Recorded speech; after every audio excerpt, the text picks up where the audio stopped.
SSLC ಫಲಿತಾಂಶ round up. ಇವತ್ತು ನಾವಿರುವಂಥ ಶಾಲೆ ಇದು ಇಂದ್ರಪ್ರಸ್ಥ ವಿದ್ಯಾಲಯ ಉಪ್ಪಿನಂಗಡಿ, ವಿವೇಕಾನಂದ ವಿದ್ಯಾವರ್ಧಕ ಸಂಘ ಪುತ್ತೂರು ಇದರ ಅಧೀನ ಸಂಸ್ಥೆ. ಇದು ಕೂಡ ಒಂದು ಬಹಳ ವಿಶೇಷವಾದಂತಹ ಸಾಧನೆಯನ್ನು ಈ ಬಾರಿಯ SSLC ಪರೀಕ್ಷೆಯಲ್ಲಿ ಕೂಡ ಮಾಡಿಕೊಂಡು ಬಂದಿರುವಂಥದ್ದು.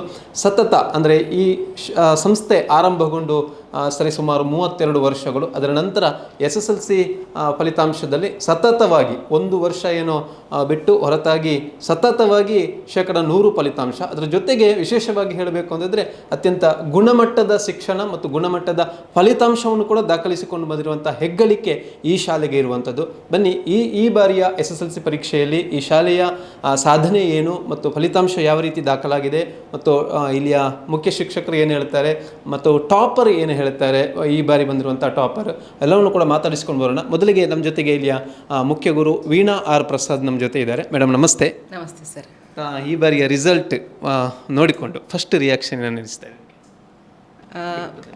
ರಾಜ್ಯದಲ್ಲಿ ರಿಸಲ್ಟ್ ಚೆನ್ನಾಗಿ ಉಂಟು. ನಮ್ಮ ತಾಲೂಕಲ್ಲಿ ನೋಡಿದರೂ ನಮ್ಮ ಶಿಕ್ಷಣ ಸಂಸ್ಥೆಗಳು ಒಳ್ಳೆಯ ಸಾಧನೆಯನ್ನೇ ಮಾಡಿದೆ.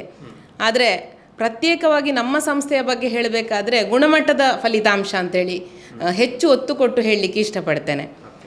82 ಮಕ್ಕಳು ನಮ್ಮಲ್ಲಿ ಈ ಸಲ ಪರೀಕ್ಷೆಯನ್ನು ಬರೆದಿದ್ದಾರೆ. 82 ಮಕ್ಕಳಲ್ಲಿ 50 ಮಕ್ಕಳು ಡಿಸ್ಟಿಂಕ್ಷನನ್ನು ಪಡೆದಿದ್ದಾರೆ, ವಿಶಿಷ್ಟ ಶ್ರೇಣಿಯನ್ನು. 32 ಮಕ್ಕಳು ಫಸ್ಟ್ ಕ್ಲಾಸ್ ಬಂದಿದ್ದಾರೆ. ಸೆಕೆಂಡ್ ಕ್ಲಾಸ್ ಇಲ್ಲವೇ ಇಲ್ಲ ಅಂತ ಹೇಳಲಿಕ್ಕೆ ತುಂಬ ಖುಷಿ ಪಡ್ತೇನೆ. ಅಷ್ಟು ಮಟ್ಟದ ಗುಣಮಟ್ಟವನ್ನು ಕಾಯ್ದುಕೊಳ್ಳುವಲ್ಲಿ ನಮ್ಮ ವಿದ್ಯಾಸಂಸ್ಥೆ ತುಂಬ ಯಶಸ್ವಿಯಾಗಿದೆ. ಅದರಲ್ಲಿಯೂ ಒಂದು 12 ಮಕ್ಕಳು 600ರ ಮೇಲಿನ ಮಾರ್ಕನ್ನು ಪಡೆದಿದ್ದಾರೆ. ಅಕ್ಷತಾ ಗಂಗಾಯು ಅನ್ನುವ ವಿದ್ಯಾರ್ಥಿನಿ 619 ಪಡೆದು ನಮ್ಮ ಶಾಲೆಗೆ ಪ್ರಥಮ ಸ್ಥಾನಿಯಾಗಿದ್ದಾಳೆ. ಹಾಗೆ ನಮ್ಮ ತಾಲೂಕಿಗೀಗ ತಿಳಿದು ಬಂದಂಥ ವಿಷಯದಲ್ಲಿ ತಾಲೂಕಿಗೆ ಆಕೆ 3ನೇ ಸ್ಥಾನದಲ್ಲಿ ನಿಂತಿದ್ದಾಳೆ. ಮತ್ತು 614 ಮಾರ್ಕನ್ನು ಪಡೆದುಕೊಂಡು PV ವಿದಿಶಾ ಅನ್ನುವ ಹುಡುಗಿ ಶಾಲೆಗೆ ದ್ವಿತೀಯ ಸ್ಥಾನಿ, ಹಾಗೂ ಸಾತ್ವಿಕ್ ಪಡಿಯಾರ್ ಅನ್ನುವ ಒಬ್ಬ ವಿದ್ಯಾರ್ಥಿ 612 ಮಾರ್ಕ್ ಪಡೆದು ಶಾಲೆಗೆ 3ನೇ ಸ್ಥಾನವನ್ನು ಪಡೆದಿದ್ದಾನೆ. ಡಿಸ್ಟಿಂಕ್ಷನ್ನ ಪರ್ಸೆಂಟೇಜ್ ಹೇಳಲಿಕ್ಕೆ ತುಂಬ ಹೆಮ್ಮೆ ಪಡ್ತೇನೆ. 61% ನಮ್ಮದು ಡಿಸ್ಟಿಂಕ್ಷನ್. 100% ರಿಸಲ್ಟನ್ನು ದಾಖಲೆ ಮಾಡಿದಂತಹ ಶಾಲೆಗಳು ಹಲವಾರು ಈಗ ನಮ್ಮ ಕಣ್ಣ ಮುಂದೆ ಸಾಕ್ಷಿಯಾಗಿ ನಿಂತಿವೆ. ಆದರೂ ಗುಣಮಟ್ಟವನ್ನು ಕಾಯ್ದುಕೊಳ್ಳುವಲ್ಲಿ ನಮ್ಮ ಸಂಸ್ಥೆ ಯಶಸ್ವಿಯಾಗಿದೆ ಅಂತ ಹೇಳಲಿಕ್ಕೆ ಇಷ್ಟಪಡ್ತೇನೆ. 39% ವಿದ್ಯಾರ್ಥಿಗಳು ಪರ್ಸೆಂಟೇಜ್ನಲ್ಲಿ ನೋಡುವಾಗ ಫಸ್ಟ್ ಕ್ಲಾಸ್ನಲ್ಲಿ ಪಾಸಾಗಿದ್ದಾರೆ. ಈ ರೀತಿಯಾದಂಥ ಒಂದು ಗುಣಮಟ್ಟವನ್ನು ಕಾಯ್ದುಕೊಳ್ಳುವಲ್ಲಿ ಪ್ರತಿ ಸಂಸ್ಥೆಗಳು ಹೇಳುವಂತೆ ನಮ್ಮ ಸಂಸ್ಥೆಯಲ್ಲಿಯೂ ಕೂಡ LKGಯಿಂದ 10ನೇ ತರಗತಿಯವರೆಗಿನ ವಿದ್ಯಾಭ್ಯಾಸವನ್ನು ನಾವಿಲ್ಲಿ ನೀಡ್ತಾ ಇದ್ದೇವೆ. ಹಾಗೆ ಮುಂದುವರಿದಂತೆ PUCಯಲ್ಲಿ ಸೈನ್ಸ್ ತೆಗೆದುಕೊಳ್ಳುವುದಾದರೂ ನಮ್ಮ ಶಾಲೆಯಲ್ಲಿ, ನಮ್ಮ ಕಾಲೇಜಿನಲ್ಲಿ ಅದಕ್ಕೆ ಅವಕಾಶ ಇದೆ. ಪ್ರತಿ ಕ್ಲಾಸ್ಗಳಲ್ಲಿಯೇ ನಾವು ಮಕ್ಕಳನ್ನು ತಯಾರು ಮಾಡ್ತಾ ಇದ್ದೇವೆ. 10ನೇ ಕ್ಲಾಸ್ ಅಂತ ಹೇಳಿದರೆ 10ನೇ ಕ್ಲಾಸಿಗೆ ಬಂದಾಗ ಮಾತ್ರ ನಾವು ಪರೀಕ್ಷೆಯ ತಯಾರಿಯನ್ನು ಮಾಡದೆ, ಸಣ್ಣ ಕ್ಲಾಸಿನಿಂದಲೇ ಅವರಿಗೆ ಉತ್ತಮ ಗುಣಮಟ್ಟವನ್ನು ಕೊಡುವ ನಿಟ್ಟಿನಲ್ಲಿ ಸಣ್ಣ ಕ್ಲಾಸಿನಿಂದಲೇ ಮಾಡಿದಂಥ ಪ್ರಯತ್ನ ನಮ್ಮ ಎಲ್ಲ ಶಿಕ್ಷಕ ವೃಂದದವರದ್ದು ಹಾಗೂ ಆಡಳಿತ ಮಂಡಳಿಯ ಸಪೋರ್ಟ್ ಇದಕ್ಕೆ ಏನು ಮಾಡಿದ್ದಾರೋ ಅದೇ ಈ ಉತ್ತಮ ಗುಣಮಟ್ಟ ಶಿಕ್ಷಣ ಬರುವಲ್ಲಿ ಯಶಸ್ವಿಯಾಗಿದೆ ಅಂತೇಳಿ ಹೇಳಲಿಕ್ಕೆ ಇಷ್ಟಪಡ್ತೇನೆ ನಾನು. ಈ ಥರ ಗುಣಮಟ್ಟ ಶಿಕ್ಷಣವನ್ನು ನೀವು ಪಡಿಬೇಕ್ರಿ, ಫಲಿತಾಂಶವನ್ನು ಪಡಿಬೇಕಾದ್ರೆ ಸಾಕಷ್ಟು ಪ್ರಯತ್ನಗಳು ಅಥವಾ ಕೆಲವೊಂದಷ್ಟು ವಿಧಾನಗಳು ನೀವು ಇರ್ತೀರ. ಈ SSLC ಎಕ್ಸಾಮ್ನಲ್ಲಿ ಹೇಗೆ ಮಕ್ಕಳನ್ನು ಮೇಲಕ್ಕೆ ತರುವಂಥದ್ದು ಮತ್ತು ಹೆಚ್ಚಿನ ಮಟ್ಟದಲ್ಲಿ ಗುಣಮಟ್ಟವನ್ನು ಕಾಪಾಡಿಕೊಳ್ಬೇಕಾದ್ರೆ ಈ ಒಂದು ಪ್ರಯತ್ನದ ಬಗ್ಗೆ ಹೇಳೋದಾದರೆ?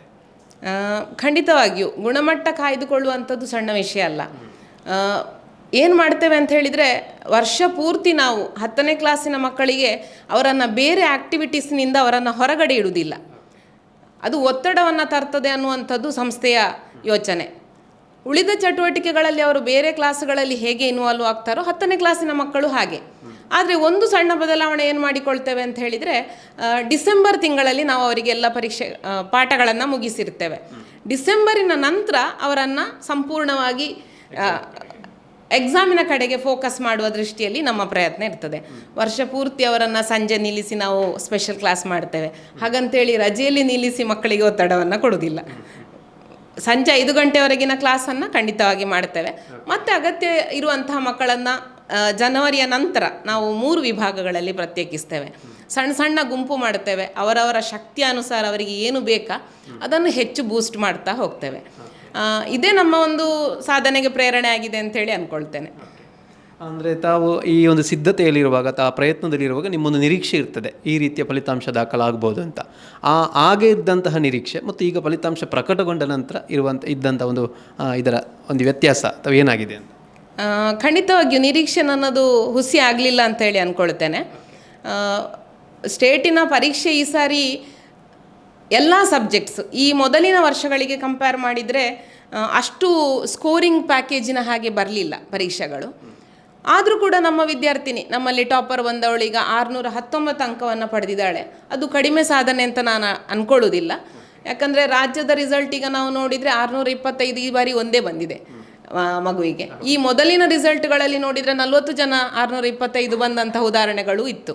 ಸೊ ಆದ ಕಾರಣ ಒಂದು ಒಳ್ಳೆ ಕ್ವಾಲಿಟಿಯ ಎಕ್ಸಾಮಿನೇಷನನ್ನು ಬೋರ್ಡ್ ಈ ಸರಿ ಮಾಡಿದೆ. ವ್ಯಾಲ್ಯೂಯೇಷನ್ ಪ್ರಾಸೆಸ್ ಇರ್ಬೋದು, ಇಡೀ ಪ್ರಾಸೆಸ್ನಲ್ಲಿ ತುಂಬ ಸಂತೋಷವಾಗಿದೆ. ಅಂದರೆ ಬರುವಂಥ ರಿಸಲ್ಟ್ ಏನಿದೆ ಅದೊಂದು ವಿಶಿಷ್ಟವಾಗಿ ಮತ್ತು ವಿಭಿನ್ನವಾಗಿರಬೇಕು. ಎಲ್ಲರೂ 625 ಅಂತ ಹೇಳಿದರೆ ಅದರ ವ್ಯಾಲ್ಯೂ ಸ್ವಲ್ಪ ಕಡಿಮೆ ಆಗ್ತದೆ. ಮಕ್ಕಳಿಗೆ ಅದು ಹೇಗೆ ಓದಿದ್ರು ಬರ್ತದೆ ಅಂತ ಹೇಳುವಾಗಿ ಇರಬಾರ್ದು. 625 ಪಡೆದ ಮಗು ಅದು ಖಂಡಿತವಾಗಿ ವಿಭಿನ್ನ ಸಾಧನೆ ಆಗಿರಬೇಕು.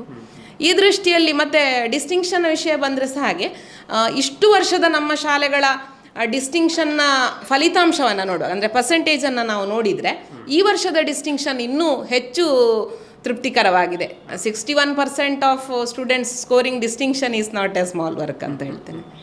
ಹಾಗೆ ಮೇಡಮ್, ಇದ್ರ ಜೊತೆಗೆ ನಿಮ್ಮ ಈ ಒಂದು ಪ್ರಯತ್ನಕ್ಕೆ ಪೂರಕವಾಗಿ ಈ ಶಾಲೆಯ ಆಡಳಿತ ಮಂಡಳಿಯವರು ಕೂಡ ಉತ್ತಮವಾದ ಸಹಕಾರ ಕೊಡಬೇಕಾಗ್ತಿದೆ. ಯಾವ ರೀತಿಯಾಗಿ ಅವರ ಒಂದು ಸ್ಪಂದನೆ ಇದೆ? ನಾವು ಯಾವ ಹೊಸ ಚಟುವಟಿಕೆಗಳನ್ನು ಯೋಜನೆ ಮಾಡ್ತೇವೋ ಆಡಳಿತ ಮಂಡಳಿಯಲ್ಲಿ ಒಂದು ಚರ್ಚೆ ಮಾಡುತ್ತೇವೆ ಮತ್ತು ಶಿಕ್ಷಕ ವೃಂದದವರೊಂದಿಗೆ ಚರ್ಚೆ ಮಾಡುತ್ತೇವೆ. ಇದನ್ನು ತಗೊಂಡು ಹೋಗ್ಬೋದು, ಈ ವಾರ್ಯ ಹೊಸತಾಗಿ ಒಂದು ರೂಪರೇಷೆಯನ್ನು ಹಾಕ್ಕೊಳ್ಳುವಾಗ ಖಂಡಿತವಾಗಿ ನಮ್ಮ ಮ್ಯಾನೇಜ್ಮೆಂಟ್ ಅದಕ್ಕೆ ಸಂಪೂರ್ಣವಾಗಿ ಬೆಂಬಲವನ್ನು ತೋರಿಸ್ತದೆ. ಆ ನೈತಿಕ ಬೆಂಬಲವೇ ನಮಗೆ ಈ ರೀತಿಯಾದಂಥ ಸಾಧನೆಯನ್ನು ಮಾಡಲಿಕ್ಕೆ ಸಾಧ್ಯವಾಗಿಸಿದೆ ಅಂತೇಳಿ ಹೇಳಲಿಕ್ಕೆ ಇಷ್ಟಪಡ್ತೇನೆ. ಬೇಡ, ಇದು ನೀವು ಮಾಡೋದು ಬೇಡ, ಹೀಗಾದರೆ ಹೀಗೆ ಆಗ್ತದೆ ಅನ್ನುವ ನೆಗೆಟಿವ್ ಮಾತುಗಳನ್ನು ಯಾವತ್ತೂ ನಮ್ಮ ಆಡಳಿತ ಮಂಡಳಿ ಹೇಳಲಿಲ್ಲ. ಮುಂದೆ ಹೋಗಿ ಈ ರೀತಿ ಮಾಡಿ ನೋಡಿ, ಹೊಸ ಪ್ರಯತ್ನಗಳನ್ನು ಮಾಡಿ ನೋಡಿ, ಮಕ್ಕಳನ್ನು ಸಹ ಪ್ರೇರೇಪಿಸುವಲ್ಲಿ ಅವರು ತುಂಬ ಹಾಲ್ ಟಿಕೆಟ್ ಕೊಡುವಾಗ ಇರ್ಬೋದು, ಪರೀಕ್ಷೆಗಳ ನಡುವೆ ಇರ್ಬೋದು, ಮಕ್ಕಳ ಹತ್ರ ಬಂದು ಮಾತಾಡಿಸಿ ಮಕ್ಕಳಿಗೊಂದು ಆತ್ಮವಿಶ್ವಾಸವನ್ನು ತುಂಬುವಂಥ ಕಾರ್ಯ ಆಡಳಿತ ಮಂಡಳಿಯಿಂದಲೂ ಆಗಿದೆ. ಹಾಗೆ ನಮ್ಮಲ್ಲಿ ಇಲ್ಲೀಗ 10ನೇ ಕ್ಲಾಸಿನ ಮಕ್ಕಳನ್ನು ಬರೀ 10ನೇ ಕ್ಲಾಸಿನ ಟೀಚರ್ಸ್ ಅಂತ ಹೇಳಿ ಮಾತ್ರ ಪ್ರೇರೇಪಿಸುವುದಿಲ್ಲ.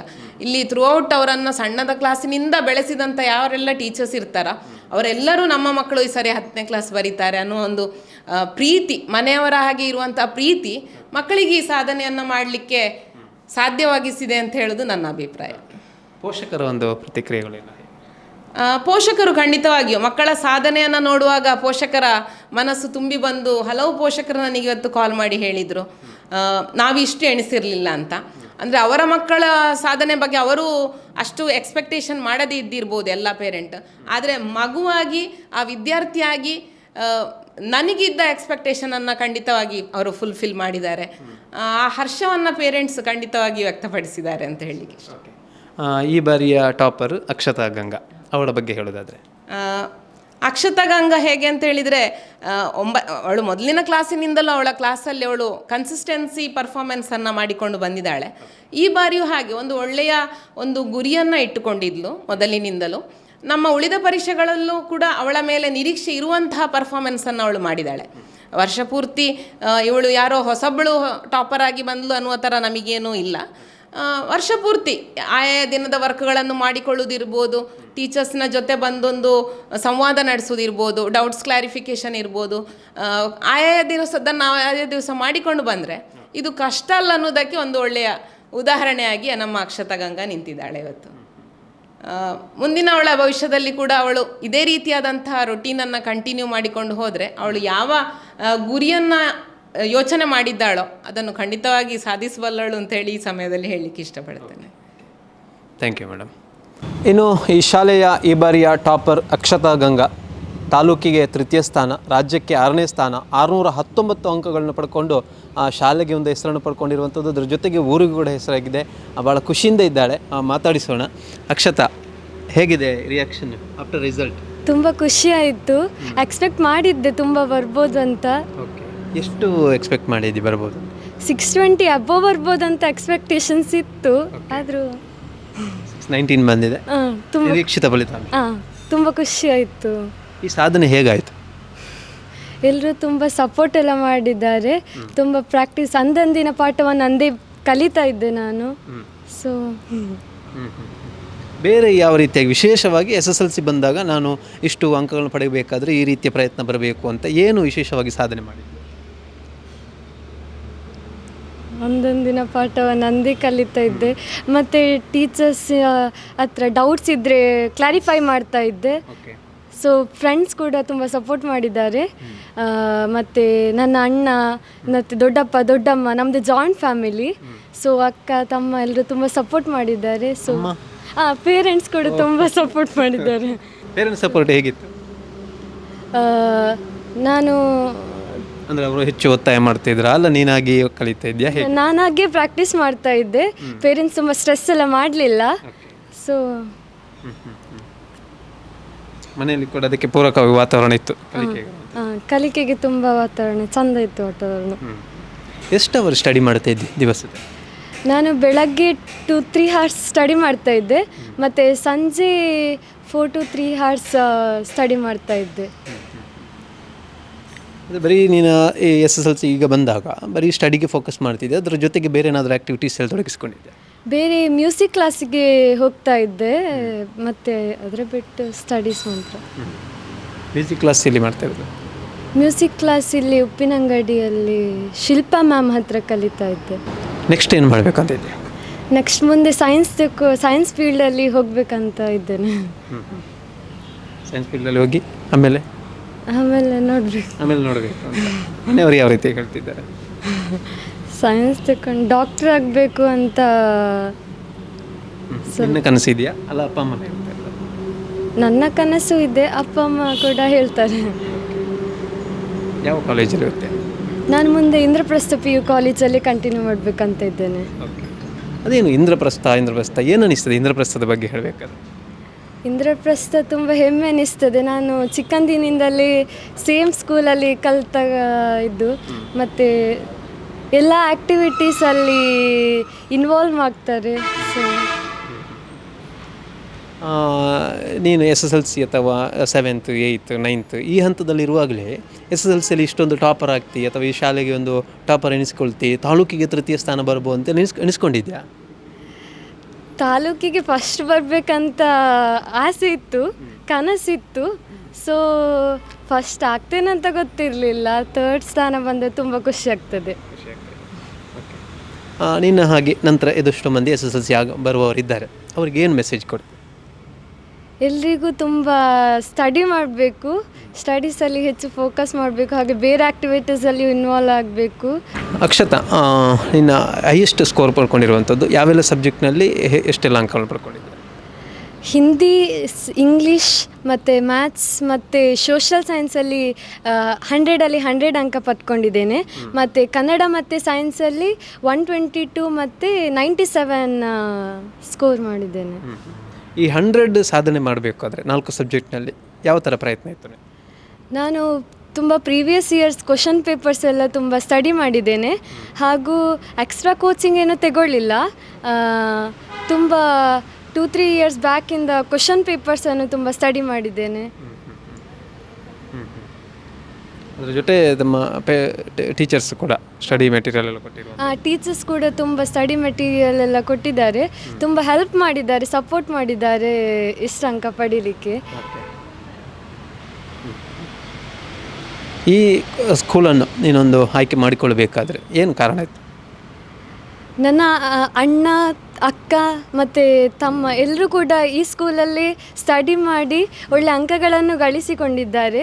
ಸೊ ಅವರ ಸಾಧನೆಯ ಕಾರಣ ಪ್ರೇರಣೆ ಸಿಕ್ಕಿತು. ಹೌದು, ಇಲ್ಲಿ ಬರಬೇಕು. ಅದೊಂದು ನೀನು ಏನು ನಿರೀಕ್ಷೆ ಇಟ್ಕೊಂಡಿದ್ದೆ ಅದು ಸಾಧನೆ ಕೂಡ ಆಗಿದೆ. ಈಗ ನನ್ನ ಸಾಧನೆ. ಓಕೆ, ಹಾಗಾಗಿ ಒಂದು ಸ್ಕೂಲ್ಗೆ ಮತ್ತು ಇಲ್ಲಿ ಆಡಳಿತ ಮಂಡಳಿಯ ಶಿಕ್ಷಕರಿಗೆ ಏನೋ ಒಂದು ಥ್ಯಾಂಕ್ಸ್ ಹೇಳಲಿಕ್ಕೆ? ಪ್ರತ್ಯೇಕವಾಗಿ ಹೇಳೋದಂದರೆ ನನ್ನ ಎಲ್ಲ ಟೀಚರ್ಸ್ LKG ಇಂದ ಹಿಡಿದು 10th ಸ್ಟ್ಯಾಂಡರ್ಡ್ವರೆಗೆ ಕಲಿಸಿಕೊಟ್ಟ ಟೀಚರ್ಸ್ ಎಲ್ರಿಗೂ ತುಂಬ ಥ್ಯಾಂಕ್ಸ್ ಅಂತ ಹೇಳಲಿಕ್ಕೆ ಇಷ್ಟಪಡ್ತೇನೆ. ಹಾಗೂ ಅವರು ತುಂಬ ಸಪೋರ್ಟ್ ಮಾಡಿದ್ದಾರೆ. ಅವರ ಸಪೋರ್ಟ್ ಇಲ್ಲದೆ ನಾನು ಇಷ್ಟು ಅಂಕ ಪಡೀಲಿಕ್ಕೆ ಸಾಧ್ಯವಾಗಿಲ್ಲ. ಇದು ಅಕ್ಷತಾ ಗಂಗಾ ಮಾತು ಬಹಳ ಸಲೀಸಾಗಿ ಮಾತಾಡಿಕೊಂಡಿದ್ದಾಳೆ. 619 ನಾನು ಪಡ್ಕೊಂಡಿರುವಂಥದ್ದು ಬಹಳ ಸುಲಭವಾಗಿ ಪಡ್ಕೊಂಡಿದ್ದೇನೆ ಮತ್ತು ವಿಶೇಷವಾಗಿ ಅದಕ್ಕೆ ಅವತ್ತಿನ ಪಾಠವನ್ನು ಅವತ್ತೇ ಓದಿಕೊಂಡು ಅದನ್ನು ಮನನ ಮಾಡಿಕೊಂಡು ನಂತರ ಎಕ್ಸಾಮನ್ನು ಬರ್ಕೊಂಡಿದ್ದೇನೆ.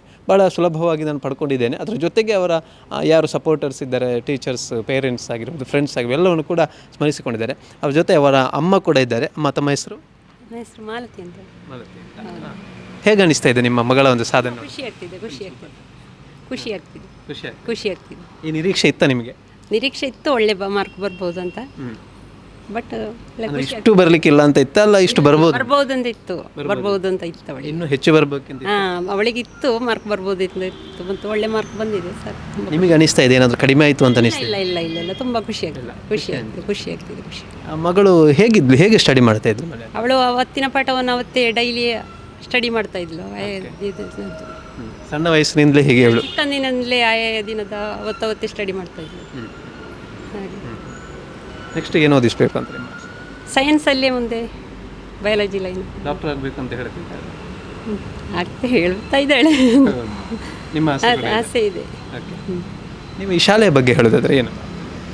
ಶಾಲೆ ತುಂಬ ಹೆಮ್ಮೆ ಸರ್. ನಾಯಕ್ ಸರ್ ಇರುವಾಗಲೇ ತುಂಬ ಮಕ್ಕಳಿಗೆ ಒಳ್ಳೆಯ ವಾತಾವರಣ, ಶಾಲೆಯಲ್ಲಿ ಒಳ್ಳೆಯ ಸ್ಟಡಿ ಇದೆಲ್ಲ. ಟೀಚರ್ಸ್ ಒಳ್ಳೆಯ ಇದೆಲ್ಲ ಸಪೋರ್ಟ್ ಮಾಡ್ತಾ ಇದ್ದಾರೆ ಎಲ್ಲ. ಹಾಗೆ okay, thank you.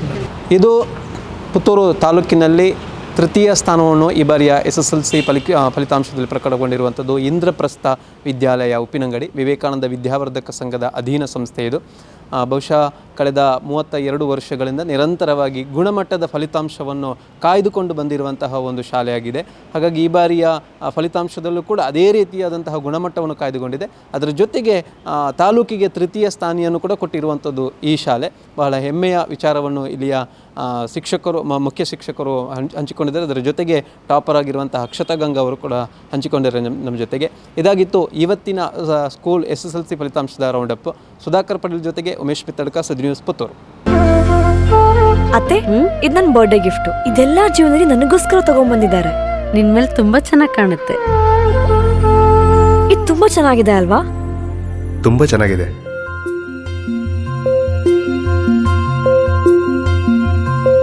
It will look really good on you.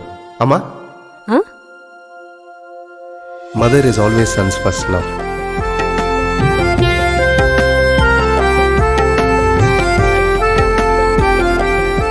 ಪ್ರತಿ ಪೀಳಿಗೆಯ ಪ್ರೀತಿಯ ಮಳಿಗೆ GL ಆಚಾರ್ಯ ಜುವೆಲ್ಲರ್ಸ್. ಸುದ್ದಿ ಚಾನಲ್, ಕ್ಷಣ ಕ್ಷಣದ ಸುದ್ದಿಗಾಗಿ.